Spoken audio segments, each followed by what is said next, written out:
Hello friends and welcome to the Exams Made Simple, and we are back again with the Hindu Complete Newspaper Analysis for 14th of July 2022।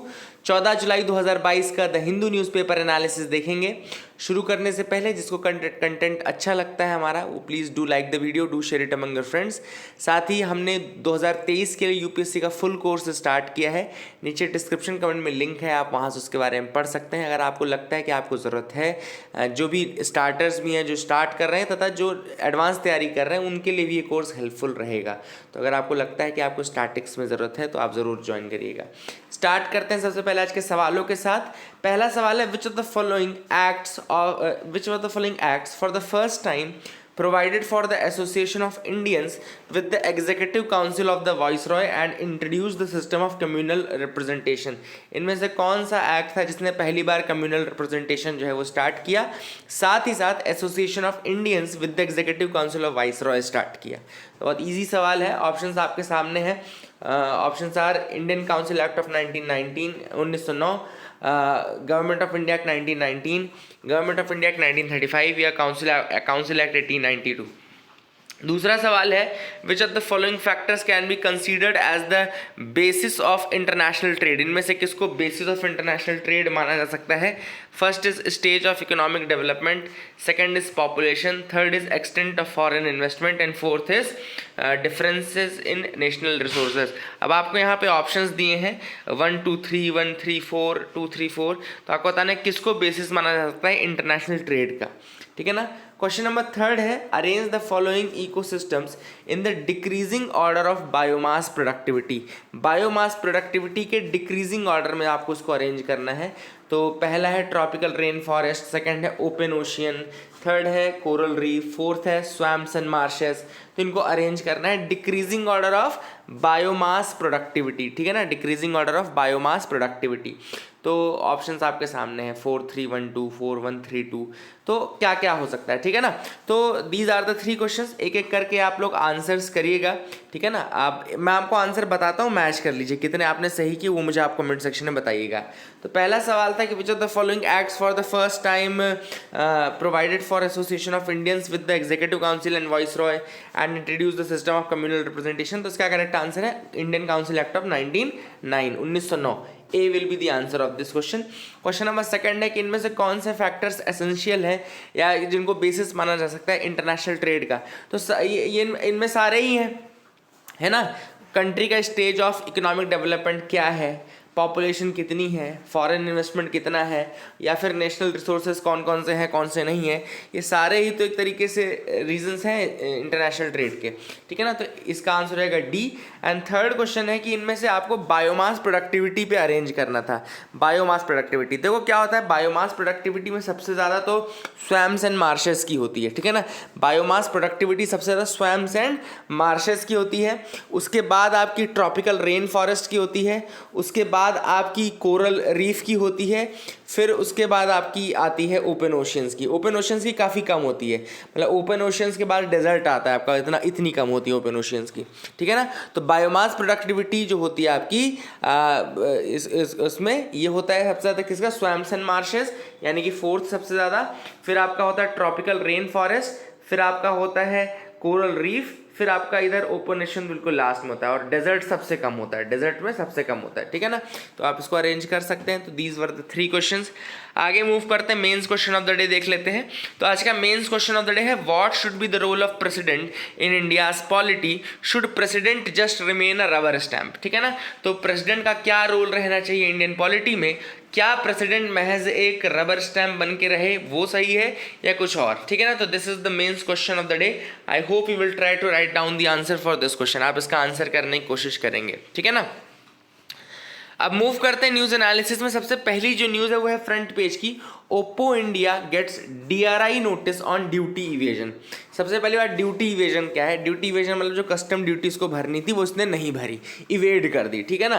तो custom duty होता क्या है? Custom duty refers to the tax imposed on goods when they are transported across international border. सबसे पहली बात तो आपको ये समझना है कि कस्टम ड्यूटी वो टैक्स है जो गुड्स पे लगता है when they are transported across the international border. जब वो इंटरनेशनल बॉर्डर के अक्रॉस ट्रांसपोर्ट किए जाते हैं, यानी कि या तो इम्पोर्ट किए जा रहे हैं किसी दूसरी कंट्री से, या फिर एक्सपोर्ट किए जा रहे हैं किसी दूसरी कंट्री को, तो उसके ऊपर ये लेवी किया जाता है।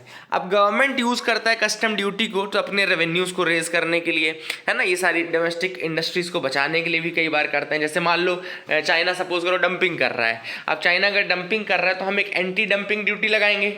अब वो जो एंटी डंपिंग ड्यूटी होती है वो एक्चुअली क्या होती है, वो एक तरीके की कस्टम ड्यूटी तो रहती है ना। तो ये एक इंपॉर्टेंट चीज़ है समझने के लिए। इसके अलावा जो आपका कस्टम ड्यूटी इंडिया में डिफाइंड है वो डिफाइंड है अंडर द कस्टम्स एक्ट 1962। तो ये भी एक इंपॉर्टेंट चीज़ है कि कस्टम्स एक्ट 1962 के अंदर डिफाइंड है। और एक बॉडी है जिसको central board of excise and customs बोलते हैं। हालांकि अभी इसका नाम बदल दिया गया है, central board of excise and customs का नाम बदल करके central board of indirect taxes and customs कर दिया गया है 2018 में। Central board of indirect taxes and customs कर दिया गया है, ठीक है ना। तो ये भी एक चीज़ लिख लीजिएगा, तो ये इंपॉर्टेंट है। अब कौन कौन से कस्टम ड्यूटी होते हैं, जैसे एक तो बेसिक कस्टम ड्यूटी होती है जो नॉर्मल एक्सपोर्ट इंपोर्ट पे लग रहा है, एक काउंटर वेलिंग ड्यूटी होती है, ठीक है ना, काउंटर वेलिंग ड्यूटी रहती है, फिर एक होता है प्रोटेक्टिव ड्यूटी, एक एंटी डंपिंग ड्यूटी होती है ना। तो ये सारी जो है अलग अलग तरीके के कस्टम ड्यूटीज़ ही रहते हैं। अब अगला जो टॉपिक था इसी में डीआरआई ने इम्पोज किया। तो डीआरआई होती क्या है एक्चुअली, तो DRI is actually apex anti smuggling agency in India. DRI actually में जो आपका डायरेक्टरेट ऑफ रेवेन्यू इंटेलिजेंस है, ये आपका एक एपेक्स एंटी स्मगलिंग एजेंसी है इंडिया में, और ये वर्क करता है central board of indirect taxes and customs के अंतर्गत, ठीक है ना। Central board of indirect taxes and custom, मैंने आपको अभी बताया कि पहले ये बॉडी थी central board of excise and customs, फिर उसके बाद इसका नाम बदल करके 2018 में central board of indirect taxes and customs कर दिया गया था। और ये आपका मिनिस्ट्री ऑफ फाइनेंस के अंतर्गत आता है, और उसी के अंतर्गत आपकी ये डीआरआई आती है जो कि anti smuggling agency, apex anti smuggling agency है इंडिया की, ठीक है ना। एंड काफ़ी सारे जो स्मगलिंग होती है कॉन्ट्राबैंड की या drug trafficking, illicit international trade, wild life में, तो डीआरआई को उन सबको रोकने के लिए लगाया जाता है ना। तो ये काफ़ी इंपॉर्टेंट चीज़ है, और इसको बनाया गया था 4 दिसंबर 1957 में। तो 1957 में डीआरआई बनी थी, ये भी एक इंपॉर्टेंट फैक्ट है, पता होना चाहिए आपको, ठीक है ना। अब अगली जो न्यूज़ है वो है India ranks 135 out of 146 in gender gap index. तो जेंडर गैप इंडेक्स में भारत की जो रैंकिंग रही है वो 135 आई है आउट ऑफ 146 कंट्रीज, ठीक है ना। 146 कंट्रीज़ में 135 आई है। सबसे पहली बात तो जेंडर गैप इंडेक्स निकालता कौन है, तो जेंडर गैप इंडेक्स निकालता है वर्ल्ड इकोनॉमिक फोरम। कौन निकालता है, वर्ल्ड इकोनॉमिक फोरम निकालता है। अब 146 कंट्रीज़ की रैंकिंग इस बार निकाली गई 2022 में, जिसमें इंडिया को 135 में रखा, ठीक है ना। अब याद रखिएगा जेंडर गैप इंडेक्स के 4 बेसिक पैरामीटर्स है, 4 बेसिक वेरिएबल्स है जिन पे निकलता है ये। तो उनमें से 4 कौन कौन से हैं। सबसे पहला आपका इकोनॉमिक पार्टिसिपेशन एंड अपॉर्चुनिटी, मतलब कि इकोनॉमिक्स में विमेन का कितना पार्टिसिपेशन है, लेबर फोर्स पार्टिसिपेशन रेट कितना है, क्या है, सब कुछ है ना। फिर दूसरा है एजुकेशनल अटेनमेंट, ठीक है ना, एजुकेशनल अटेनमेंट क्या का रेट क्या है। फिर हेल्थ एंड सर्वाइवल, और देन पॉलिटिकल एम्पावरमेंट, मतलब कि पॉलिटिक्स में कितना पार्टिसिपेशन है, कितने एमपी एमएलए वुमेन है, हेड ऑफ द स्टेट की पोस्ट है कितनी वुमेन ले रही है ना। तो ये सारी चीज़ें हैं। तो अब अगर 2022 के बेसिस में देखें तो इंडिया की 2 जो सबसे खराब परफॉर्मेंस आई है, 2 सबसे खराब, वो कौन कौन से में है। सबसे खराब तो हेल्थ एंड सर्वाइवल में है, उसमें तो लास्ट ही है, मतलब हेल्थ एंड सर्वाइवल में जो रैंकिंग आई है इंडिया की वो बिल्कुल एकदम लास्ट वाली है, ठीक है ना, 146 आउट ऑफ 146। वहीं इकोनॉमिक पार्टिसिपेशन में जो रैंकिंग आई है वो 143 आई है, ठीक है ना। इकोनॉमिक पार्टिसिपेशन में 143 रैंक आई है। तो ये काफ़ी पुअर परफॉर्मेंस है एज पर द इंडेक्स, अब ये सारे इंडेक्स वैसे तो हमारे लिए काफ़ी बायस्ड ही रहते हैं, हम लोग की रैंकिंग को कम ही करने में तुले रहते हैं, तो ये भी एक इशू हो सकता है। बट अगर हम अपने नेबर्स से कंपेयर करें तो हमारे नेबर्स में हम बांग्लादेश से पीछे हैं, बांग्लादेश 71 पे है, नेपाल 96 पे है, श्रीलंका जहाँ पे सब कुछ खत्म हो रहा है वो 110 पे है, मालदीव्स 117 पे है, भूटान 126 पे है। तो अगर आप देखेंगे तो इन सब की रैंकिंग हमसे बेटर है ना।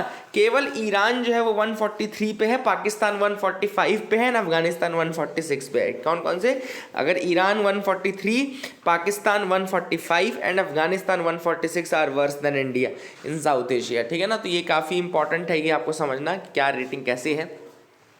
मैंने आपको 4 की डायमेंशंस बता दिए, economic participation, educational attainment, health and survival and political empowerment, ठीक है ना। तो ये अलग अलग पैरामीटर्स हैं और आई hope you got clarity regarding that. ये 0 से 100 की स्केल में मार्किंग की जाती है, 0 से 100 की स्केल में मार्किंग इसकी की जाती है, तो ये आपको समझ में आ गया होगा। अब अगली न्यूज़ आप देख सकते हैं, can't ask mother to choose between child and career. तो यहाँ पे एक एक्चुअली बॉम्बे हाई कोर्ट का जजमेंट था जिसने रिसेंटली ये बोला कि अगर सपोज करो जैसे एक मदर है एंड फादर है, दोनों सेपरेटेड हैं, both are separated. Now mother is having the custody of the child, mother is having the custody of the child. Now what the court has happened is that कि एक family court में इसने appeal की थी mother ने कि she wants to go to Poland in order to fulfil her job dreams and job prospects. उसको एक ऑफर मिला है तो वो जाना चाहती हैं, पोलैंड जाना चाहती हैं। तो फैमिली कोर्ट ने ऑर्डर एक्चुअली ये किया था कि no you can not go since the daughter is also the daughter of the father and वो उस बच्ची से नहीं मिल पाएगा एवं बच्ची जो है she will lose the touch of her father. But यहाँ पे बॉम्बे हाई कोर्ट ने ऑर्डर रिवर्स करते बोला है कि no you can not ask a woman to choose between her job and family and it is not very uncommon for a child to settle with her mother. And यहाँ पे Bombay high court ने ये भी कहा कि चूंकि जो girl child है she has always stayed with her mother barring a few hours जब वो exclusively in the company of her father थी, इस कारण से उसको रोका नहीं जा सकता। You cannot ask the women to leave the job just in order to make the father happy who is separated also, है ना, वो जो कि separated भी हो चुका है। तो ऐसे में फिर यहाँ पे बॉम्बे हाई कोर्ट ने कहा है कि the women should be allowed to go to Poland and this is what the judgment was। I wanted to tell you कि आपको थोड़ा सा आइडिया रहे कि किस तरीके से जो आजकल जुडिशरी है उसकी क्या थिंकिंग चल रही है प्रेजेंटली, तो ये आपको पता होना चाहिए, है ना। अब scale up the India south Korea बायलिटरल partnership. अब यहाँ पे जो एडिटोरियल 1 है, यहाँ पे लखविंदर सिंह और अरविंदर सिंह लांबा ने बस ये बात की है कि इंडिया और साउथ कोरिया के बीच में जो पार्टनरशिप है वो बढ़नी चाहिए। अगर आप पास्ट इंस्टेंसेस देखें इन दोनों कंट्री के, तो ना ज़्यादा साउथ कोरिया ने अभी पहल की है इंडिया के साथ रिलेशनशिप के लिए, ना इंडिया ने बहुत ज़्यादा पहल की है, ठीक है ना। इनफैक्ट साउथ कोरिया ऐसी कंट्री है जो काफ़ी ग्रुपिंग से बचने की कोशिश करता है, जैसे क्वाड जब बनाया गया यूएस ऑस्ट्रेलिया इंडिया जापान, तो वहाँ से भी थोड़ा दूरी बनाई रखी साउथ कोरिया ने, ठीक है ना। लेकिन अभी जो वहाँ पे न्यूली इलेक्टेड कोरियन प्रेसिडेंट हैं यून सुक योल जो हैं, जो न्यूली इलेक्टेड कोरियन प्रेसिडेंट हैं, उन्होंने थोड़ा सा पैराडाइम शिफ्ट किया है, ठीक है ना। अभी तक हो क्या रहा था कि चाइना के ऊपर बहुत ज़्यादा हैविली डिपेंडेंट थे, ठीक है ना। साउथ कोरिया क्या था, चाइना के ऊपर बहुत ज़्यादा डिपेंडेंट थे।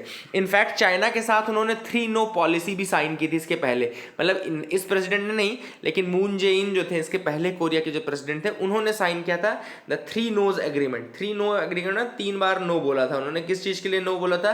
पहला उन्होंने कहा था कि no additional third system. Third क्या है?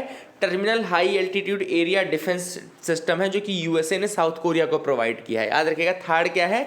It is terminal high altitude area defence deployment system, जो कि साउथ कोरिया को यूएसए ने प्रोवाइड किया। फिर दूसरा उन्होंने बोला no participation in US missile defence network. US के मिसाइल डिफेंस नेटवर्क में आप पार्टिसिपेट नहीं करेंगे। तीसरा उन्होंने बोला no establishment of a trilateral military alliance with US and Japan, मतलब कि कोई भी ट्राइलेटरल मिलिट्री अलायंस आप यूएस जापान के साथ नहीं बनाएंगे, ठीक है ना। तो चाइना ने ये 3 नो पॉलिसी भी साइन करवा ली थी। बट अभी जो नई प्रेसिडेंटशिप आई है कोरिया में, है ना, यून सुक योल के द्वारा, तो यून सुक योल थोड़ा सा पैराडाइम शिफ्ट करना चाहते हैं चाइना के फेवर से। अब जैसे ही चाइना से थोड़ा शिफ्ट होंगे तो ऑब्वियसली बात है दूसरे नए वेन्यूज़ खुलेंगे, अपॉर्चुनिटी मिलेगी दूसरी कंट्रीज़ को कि वो चाइना वाला स्पेस कवर करें। तो ऐसे में India can be the best representative, क्योंकि इंडिया एक्चुअली में चाइना को काउंटर करता है, ठीक है ना। तो साउथ कोरिया को भी ये चीज़ पता है कि अगर एशिया में हम इधर की बात करें तो 2 ही ऐसे पार्टनर्स हैं, रिप्रेजेंटेटिव्स हैं, जो कि एक दूसरे को टारगेट, एक दूसरे को टक्कर दे सकते हैं, वो है इंडिया और चाइना, है ना। तो ऐसे में चाइना के जो शूज़ हैं उनको फिल करने के लिए बेस्ट कौन रहेगा?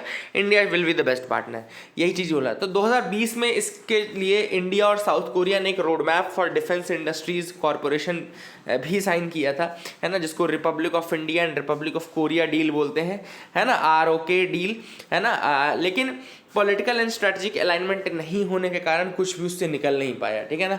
तो ऑथर ने वही कहा कि अब टाइम आ गया है कि डिफेंस टाइज हो, चाहे एनर्जी सिक्योरिटी की टाइज हो, चाहे किसी भी फील्ड में आप देखें, पीपल टू पीपल कनेक्ट की बात करें, आपको साउथ कोरिया के साथ रिलेशनशिप अब बढ़ाना चाहिए, बनाना चाहिए, ठीक है ना।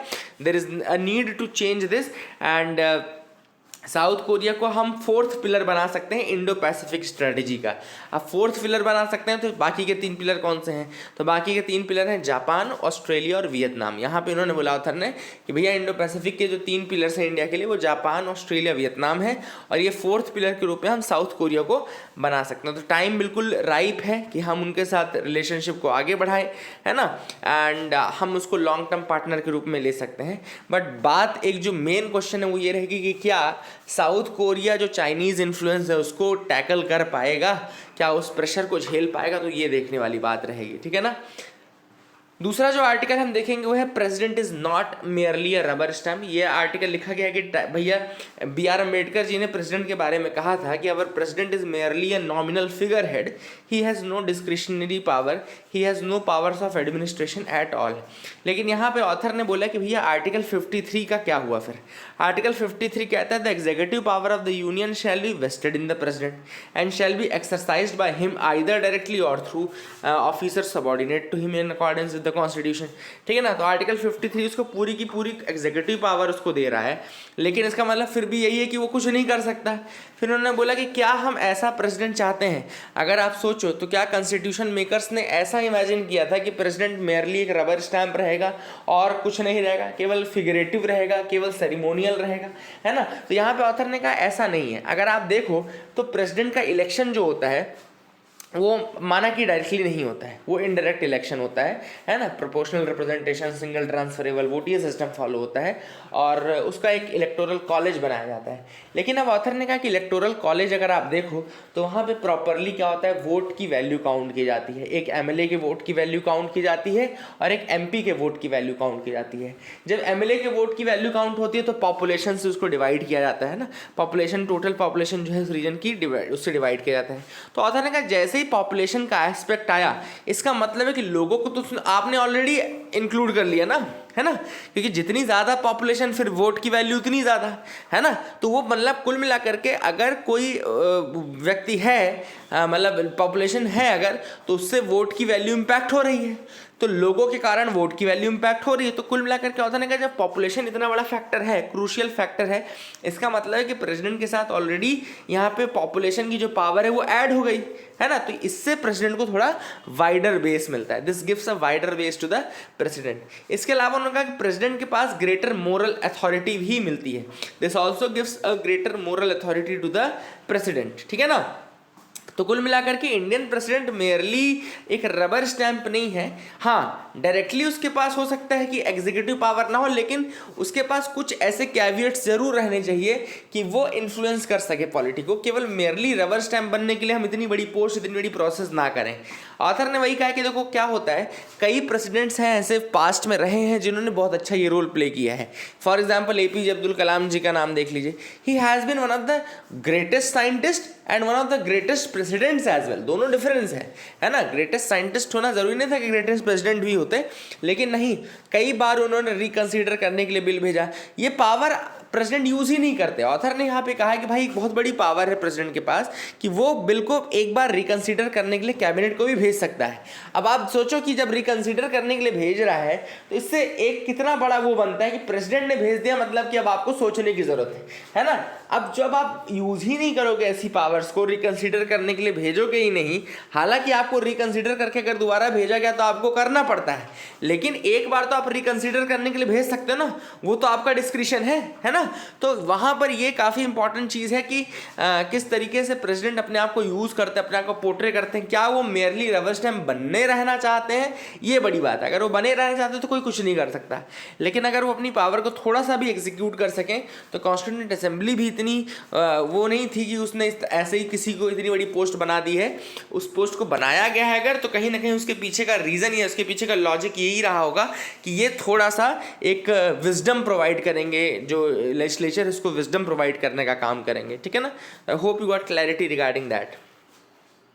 इन high resolution unfolding the mysteries of night sky. अब आप लोग को ये फोटोग्राफ्स दिखे होंगे, अभी रिसेंटली ये फोटोग्राफ लिए गए हैं यानी कि जेम्स वेब टेलीस्कोप के द्वारा लिए गए हैं, जेम्स वेब टेलीस्कोप के द्वारा। अब यहाँ पे आप सबको पता होगा स्मैक्स का नाम आया है, स्मैक्स का नाम आया है ना। और करीना जो नेब्यूला है उसका नाम आया है। देखो क्या होता है, मैं आपको थोड़ा सा बता दूं अगर, तो जैसे जब स्टार्स का फॉर्मेशन हम देखेंगे, जब स्टार्स का फॉर्मेशन देखेंगे तो इस तरीके से एक नेब्यूला होता है। नेब्यूला क्या होता है? नेब्यूला एक डस्ट एंड गैस का क्लाउड है। गैस कौन सी? हाइड्रोजन गैस का, ठीक है ना। फिर यहाँ पे क्या होता है, बीच में यहाँ पे आपके इस तरह से नेबुला के बीच में ऐसे ऐसे ये एक्रीशन हुआ और लम्स पड़ने लगे, लोकलाइज्ड लम्स पड़ने लगे। ये लोकलाइज्ड लम्स क्या कहलाते हैं? ये आपके प्रोटो स्टार्स कहलाते हैं, ठीक है ना। स्टार्ट जब हुआ था, जब स्टार फॉर्मेशन, तो ये प्रोटो स्टार्स कहलाते हैं, ठीक है। और इसी नेबुला के अंदर ही अलग अलग सोलार सिस्टम्स हो गए, अलग अलग गैलेक्सीज भी फॉर्म हो रही थी, है ना। तो ये सारी चीज़ें हो रही थी। अब यहाँ पे क्या होता है कि ये आपका हुआ, फिर इसके अंदर फ्यूजन की प्रोसेस होती है, वहाँ से इसको शाइन मिलता है, सब कुछ होता है। अब देखो एक बहुत प्यारा कंसेप्ट है इसमें जो कि आपको समझना चाहिए कि देखो मैं आपको एग्जांपल समझाता हूँ। सन की जो लाइट है आप सबको पता होगा कि वो 8 मिनट में नीचे पहुँचती है। It takes 8 minutes to reach, है ना। अब आपने आइस चैप्टर पढ़ा है कभी? आइस, फिजिक्स का एक चैप्टर है आइस, कि इमेज कैसे आती है, इमेज कैसे बनती है आँख में। इमेज तब बनती है जब कोई किसी ऑब्जेक्ट पे लाइट पड़ती है, उस लाइट को जब रिफ्लेक्ट होकर उसकी लाइट जब हमारे आंख में पड़ती है तो हमको वो ऑब्जेक्ट दिखता है। ये मानते हो आप लोग? साइंस का सबसे बेसिक फंडा यही है। साइंस का सबसे बेसिक फंडा क्या बोलता है? आइस चैप्टर में लिखा हुआ है कि भैया किसी ऑब्जेक्ट पे लाइट पड़ी, उस ऑब्जेक्ट की लाइट जब रिफ्लेक्ट होकर हमारी आंखों में पड़ी तो हमको वो ऑब्जेक्ट दिखता है ना। इसीलिए अंधेरे में हमको ऑब्जेक्ट क्यों नहीं दिखते? क्योंकि लाइट नहीं पड़ रही है। जब लाइट ही नहीं पड़ेगी उस ऑब्जेक्ट पे, रिफ्लेक्ट होकर हमारे ऊपर नहीं आएगा तो हमको ऑब्जेक्ट नहीं दिखेंगे। इसलिए अंधेरे में हमको ऑब्जेक्ट नहीं दिखते हैं, लाइट में हमको दिखते हैं। तो ये तो बेसिक कंसेप्ट हो गया। अब देखो यहाँ पे क्या होता है, सन की लाइट जो पड़ती वहाँ से आती है वो हमारे तक पहुँचने में 8 मिनट लेती है। अल्फा सेंचुरी का नाम आपने सुना होगा। अल्फा सेंचुरी जो कि नियरेस्ट सोलर सिस्टम का स्टार है, मतलब सबसे क्लोजेस्ट स्टार तो सन हो गया, लेकिन वो हमारे सोलर सिस्टम में है। किसी दूसरे सोलर सिस्टम का सबसे जो क्लोजेस्ट स्टार है वो है अल्फा सेंचुरी। अल्फा सेंचुरी की जो लाइट है वो 4.3 ईयर्स में अर्थ पे आती है। अब एक बहुत अच्छी बात देखना, 4.3 सालों में वो लाइट आ रही है। तो कंसेप्ट देखो क्या बोलता है कि आज अगर आप अल्फा सेंचुरी को देखेंगे, अभी जो लाइट, जिस लाइट के थ्रू आपने अल्फा सेंचुरी को देखा, ये 4.3 साल पहले निकली होगी, है ना। तो आज जब आप अल्फा सेंचुरी को देखेंगे तो ये कब की इमेज होगी? 4.3 ईयर्स एगो की इमेज होगी, है ना। 4.3 ईयर्स एगो की इमेज होगी। अब जब बिग बैंग थ्योरी हुई थी उस समय काफ़ी वायलेंट एक्सप्लोजन हुआ। तो कई थ्योरिस्ट ये भी बोलते हैं, अभी आपने CMWR का नाम सुना होगा, है ना, कॉस्मिक माइक्रोवेव जो रेडिएशन है उसका नाम सुना होगा। 2015 में इसको ऑब्जर्व किया गया था। ये वो ऑब्जर्वेशंस, ये वो रेमिनेंट्स हैं जो बिग बैंग के थ्योरी के टाइम, बिग बैंग के समय पे ये यूनिवर्स में अभी भी एग्जिस्ट कर रहे हैं। मतलब कुछ ऐसे फ्लैशेस ऑफ लाइट थे जो तब से अभी तक एग्जिस्ट कर रहे थे, ठीक है ना। लेकिन जब अभी आप इनको ऑब्जर्व करोगे तो इनकी कौन सी इमेज दिखेगी? इनकी इमेज ये दिखेगी जब ये बिलियंस ऑफ ईयर पहले थे, क्योंकि इनकी लाइट जो हमारे तक पहुंचती है वो बिलियंस ऑफ ईयर समय लेती है ना। तो अभी वही वाली बात है यहाँ पे कि अभी हमने स्मैक्स, जिसको हमने देखा है SMACS जो देखा है, which is a cluster of galaxies, smacks जो है ये 5.12 बिलियन लाइट ईयर्स दूर है हमसे, 5.12 बिलियन लाइट ईयर्स। और इसकी लाइट जो है वो लगभग 4.6 बिलियन ईयर्स टाइम लेती है to reach to earth. 4.6 billion years. तो मतलब कि अभी जब परसों या नरसों इसको जब भी ऑब्जर्व किया हो या 20 दिन पहले ऑब्जर्व किया हो तो वो 4.6 बिलियन ईयर्स एगो का इमेज रहा होगा। समझ रहे हो ना? 4.6 बिलियन ईयर्स एगो का इमेज रहा होगा।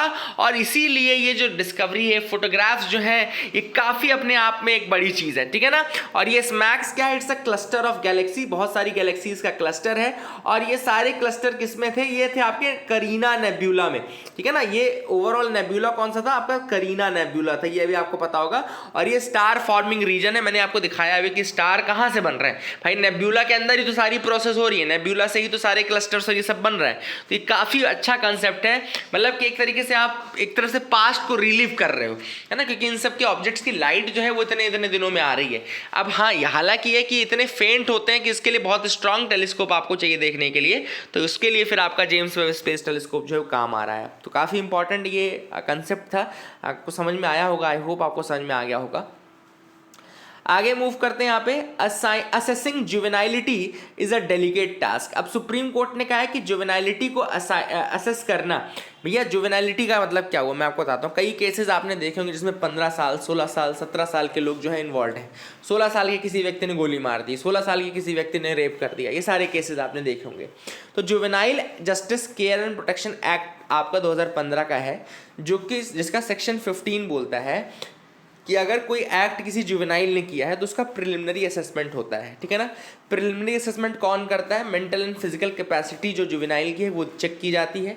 किसकी जो 16 से 18 के बीच में है लेकिन सीरियस क्राइम्स में इन्वॉल्व है, ठीक है ना। जुवेनाइल ऐसे जो 16 से 18 के बीच में है लेकिन सीरियस क्राइम्स में इन्वॉल्व है, उनका फिजिकल एंड मेंटल टेस्ट किया जाता है। उसके बाद असेसमेंट के बाद जो है ये डिसाइड किया जाता है कि उस चाइल्ड को, मतलब उस जुवेनाइल को हमको एक एडल्ट की तरह ट्रीट करना है, मतलब कि उसके ऊपर धारा 302 और ये सब लगानी है कि उसको जुवेनाइल की तरह ही ट्रीट करना है ना, माइनर की तरह ट्रीट करना है। तो ऐसे में क्या हुआ, इसमें अभी क्या प्रोसेस होती है, आईक्यू टेस्ट किया जाता है, ये सब चीज़ें होती है।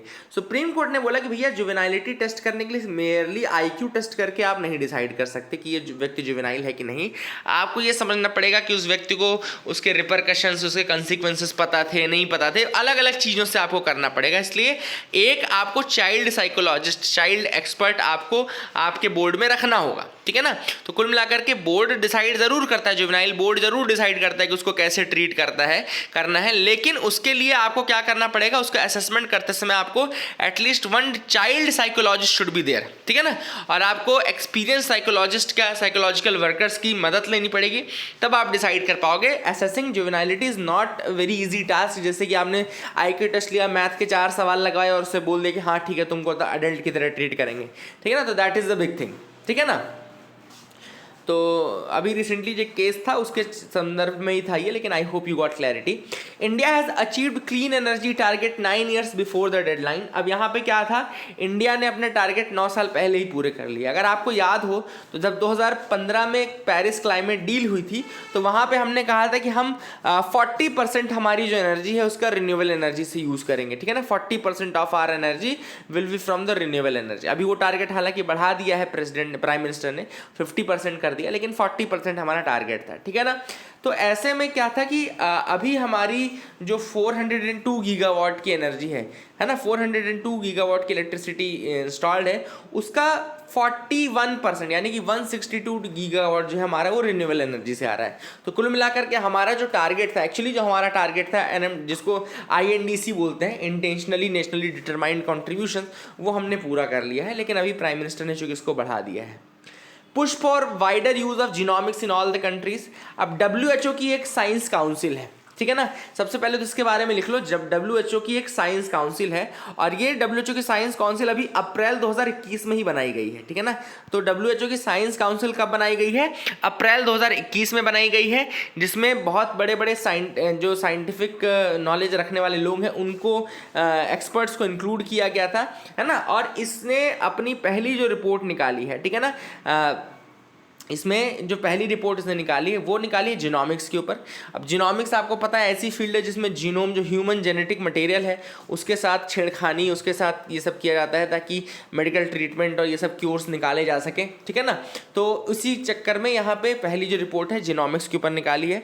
हैरल्ड वार्मस का नाम याद रखिएगा, he is a Nobel laureate, और ये अभी आपके साइंस जो WHO की साइंस काउंसिल है उसके चेयरपर्सन भी है, ठीक है ना। आपको याद रखना है इसका, हैरल्ड वार्मस का नाम याद रखेगा। तो that is the thing which has happened. I hope you got clarity.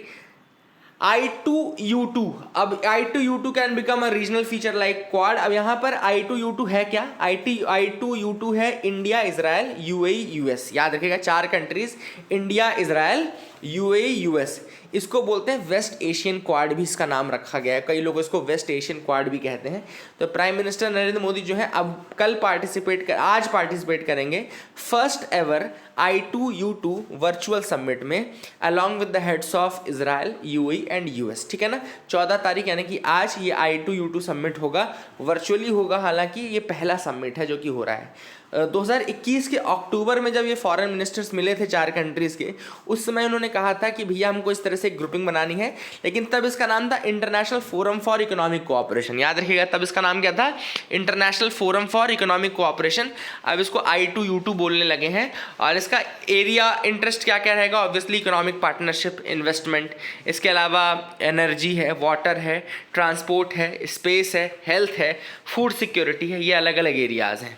ठीक है ना। और ये भी चाहते हैं कि प्राइवेट सेक्टर से कैपिटल रेज की जाए और मॉडर्नाइज किया जाए कंट्री का infrastructure, low carbon deployment avenues industries के लिए, पब्लिक हेल्थ को इम्प्रूव करना, development of critical energy and emerging technologies, green technologies का डेवलपमेंट करना, ये सारे इसके अलग अलग एम्स हैं। तो I hope you got clarity regarding I2U2 as well. India's imports from China rose to a record in the first half of 2022। तो इंडिया के जो इंपोर्ट है चाइना से काफ़ी, वैसे अगर आप देखें ना तो इंडिया और चाइना का जो ट्रेड है वो हमारा ट्रेड डेफिसिट है काफ़ी ज़्यादा, मतलब वो हम बहुत ज़्यादा इंपोर्ट करते हैं वहाँ से और बहुत कम उनको एक्सपोर्ट करते हैं। तो ये भी एक इशू ही है, अगर कुछ सुधारने की ज़रूरत है तो हमको ये सुधारने की ज़रूरत है। तो I hope you got clarity. That is it for the day friends. Keep loving us, keep sharing us. Thank you and have a nice day.